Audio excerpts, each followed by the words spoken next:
bij dit vierde journaal van het Pinksterfeest Festival. Pinksterfeest. Of Pinksterfeest Festival. We gaan in en die weet wat het is.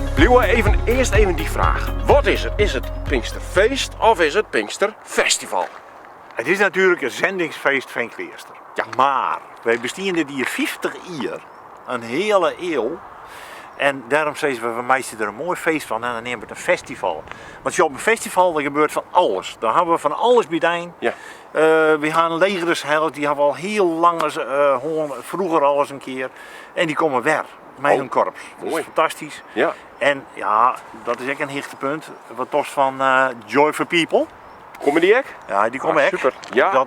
Daar gaan we echt zin in. En er is nog volle meer. Dat is het eigen van het festival natuurlijk. Het wordt een rutfeest en die gewolkenbol, ja. Super. Ik steen je naast Peter Atema, misschien hing je me al herkend.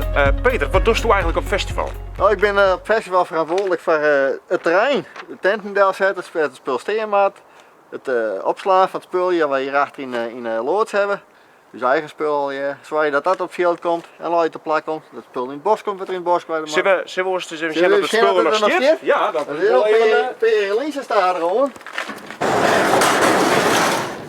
Door is al lang tijd festival net zo bij als mijn school.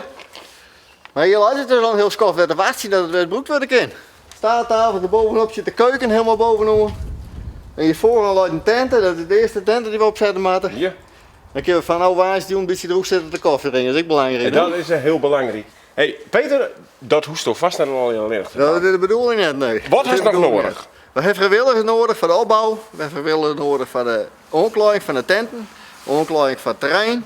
We hebben vrijwilligers nodig in de catering, vooral in de catering heel protten. Op maandag heel soort, op snijden midden heel protten. En we hebben maandag tjonmeesters nodig die beginnen met het spul op te rommen. En die dan moeten de tenten weer oprommen worden van Kam, dus dan ben ik weer vrijwilligers nodig. Een heel soort. Een heel protte ding te doen. We staan hier op het grote veld. Waar krijg ik even zien op een tekening hoe het wordt en het ligt goed. Het spul is er al hier nog. En als je hem ommelden wil als vrijwilliger, Liewe, waar is het ervan? www.pinksterfeest.com. Pinksterfeest.com. Nou, makkelijker kent het wijzen. Mensen, dit was het vierde journaal. Dank u wel voor het zien en onder de keer.